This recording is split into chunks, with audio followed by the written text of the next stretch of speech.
నమస్కారం సీతారాం గారు. నమస్కారం అండి. ఇప్పుడు వికారాబాద్ జిల్లాకే పరిమితమైంది తిరుగుబాటు అనేది. రేపొద్దున ఏదైనా జరిగితే తెలంగాణ రాష్ట్ర వ్యాప్తంగా తిరగబడతారా అన్నారు. ఆ రకంగా ప్రిపేర్ చేస్తున్నారా బీఆర్ఎస్ శ్రేణులను?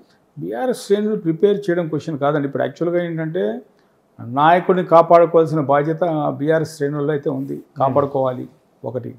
రెండోది వాళ్ళు ఏమైనా తప్పుతావో చూపిస్తుంటే మనం వాళ్ళని తప్పు పడతారు. వాళ్ళు రైట్ మార్గమే చెప్తున్నారు. ఇప్పుడు జరిగిన విషయాన్ని వాళ్ళు యథార్థంగా చెబుతున్నారు. నేను చెప్తాను, నేనేదో స్టోరీ చెప్తాను, మీరు నమ్మాలి కదా. మీరు నమ్మకపోతే నా వెంట వస్తారా? మీకు నమ్మకం ఎప్పుడు కుదురుతుంది? నేను యథార్థం మాట్లాడితే మీకు నా మీద నమ్మకం కుదురుతుంది. ఎప్పుడైతే మీకు నమ్మకం కుదురుతుందో మీరు నా ఏమంటుంటారు.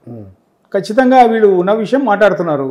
ఓకే. కాకపోతే ఇప్పుడు ఇంతవరకు ఈ మన ముసి సుందరకిరణ్ మీద ప్రజెంటేషన్ కావచ్చు, ఈ కొడంగల్ ఇష్యూ మీద కావచ్చు, వీళ్ళు ఎంతసేపు రైతులు లేరు అంటారు. రైతుల దగ్గర ఎవరి దగ్గర స్టేట్మెంట్లు తీసుకున్నారా వీళ్ళు?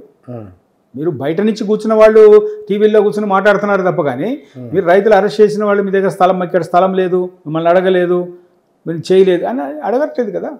అక్కడ అన్ని పార్టీల వాళ్ళు ఉన్నారట. ఇంకొకటి, అన్ని పార్టీల వాళ్ళు ఉన్నప్పుడు కేవలం రైతులు అందరూ ఉంటారు కదా. ఒక ఊరు అంటే మరి అందరూ ఉంటారు కదా. అంటే సాల్వ్ అవుతుందా లేదంటే రేవంత్ రెడ్డి గారి పరిస్థితి ఏంటి? ఎప్పుడన్నా ఒకటే గుర్తుపెట్టుకోండి, ఏ విషయమైనా సరే కానీ ఫోర్స్ఫుల్ వ్యవహారం జరగదు. డిక్టేటర్షిప్ మన దేశంలో నడవదు. ఎంత పెద్ద నాయకుడైనా కావచ్చు. ప్రస్తుతం టెంపరీగా ఒకవేళ డిక్టేటర్షిప్ నడిచినా టెంపరీగా నడుస్తుంది, లాంగ్ రన్లో నడవదు. మన దేశంలో మన ప్రజాస్వామ్యం ఎట్లాంటిదంటే మనం ఎన్ని సంవత్సరాలు ఫైట్ చేసామండి ఇండిపెండెన్స్ కోసం, వదిలిపెట్టేయచ్చు కదా. ఎన్ని సంవత్సరాలు ఫైట్ చేసాం. ఆ స్పిరిట్ ఉన్న దేశం, ఆ స్పిరిట్ ఉన్న పౌరులు మన దేశంలో ఉన్నారు. సో ఖచ్చితంగా ఎంతవరకైనా సరే పోదాము. ఒకసారి కనుక ఇందులో ముఖ్యంగా తెలంగాణలో ఏంటంటే ఆ సెంటిమెంట్ ఎక్కువ. ఒకసారి వీళ్ళను, ఎందుకంటే పోరాటాల గడ్డ అంటారు. అందుకే తెలంగాణ మీరు ఎక్కడ చూసినా కూడా సాయుధ తిరుగుబాటే కావచ్చు, ఇంకోటి దాంట్లో ఏమి అసలు వెనకాడుకేసే ఆలోచన ఉండదు. అంటే ఈ ఇష్యూస్ విషయంలో అంటే ఒక అల్లర్లు సృష్టించాలన్నా ఎట్లా? అట్లాంటి కాదండి. ఇప్పుడు యాక్చువల్గా డెమోక్రటిక్ ప్రొసీజర్. ఇప్పుడు 14 సంవత్సరాలు అయిన తెలంగాణ పోరాటాన్ని నడిపారు. ఎక్కడైనా గొడవలు చేయమని చెప్పారా? ఎవరైనా ఇల్లు తగలబెట్టమని చెప్పారా?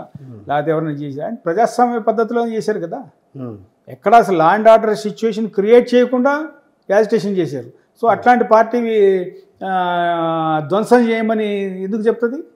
వాళ్ళు అంటున్నారు. ఇంకా కేసీఆర్ గారిని ముక్కల ఒక అధికారిక పోస్టులో ఉండి, మంత్రిగా ఉండి, ఒక ఆయనేమో నేను ముక్కలు కోసి మూసీలో వేస్తా అంటాడు, ఒక ఆయనేమో నేను బుల్డోజర్ పెట్టి తొక్కిస్తా అన్నట్టు వాళ్ళు మాట్లాడుతున్నారు. ఆ మాటలు విధ్వంసం చేయమని చెప్తోంది వాళ్ళు.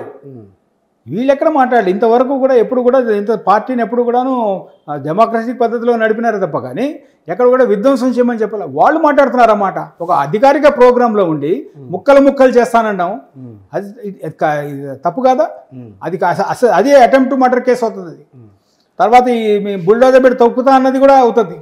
తర్వాత గాంధీ గారు జనాలు నేసుకుని వెళ్ళారు, పబ్లిక్గా జనాలు నేసుకుని వెళ్ళిపోయారు, దాడి చేయడానికి వెళ్ళారు కౌశిక్ రెడ్డి గారికి. అవన్నీ అట్లాంటివి రావా అటెంప్ట్ టు మర్డర్ కేసు?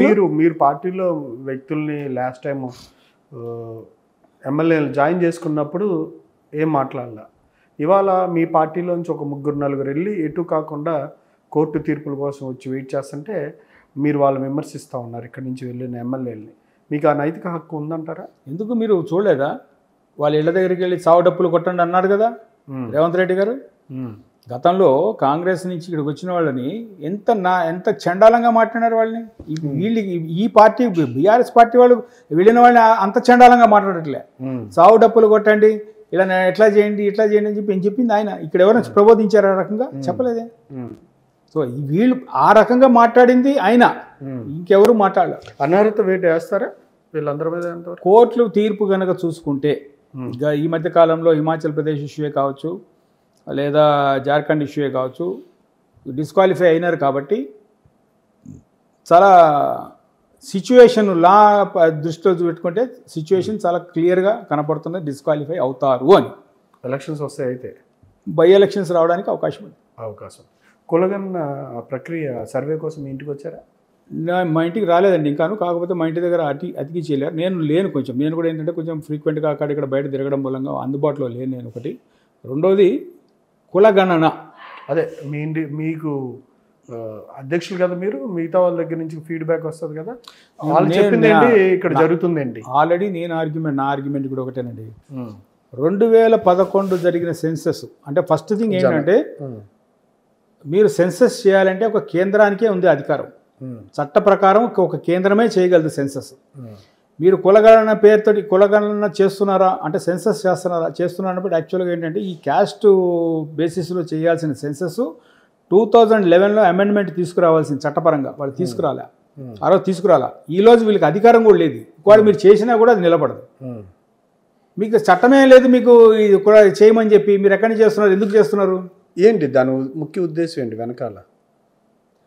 ఇప్పుడు ప్రజాపాలన పేరుతోటి కొన్ని రోజులు పత్రాలు తీసుకున్నారు. ఆ పత్రాలు ఏమైనా తెలియదు. ఇప్పుడు నెక్స్ట్ మళ్ళీ ఈ పేరుతోటి కొంతకాలం గడపడం. ఇప్పుడు ఈరోజు మున్సిపల్ ఆఫీస్కి వెళ్తే ఎవడో ఉండడు.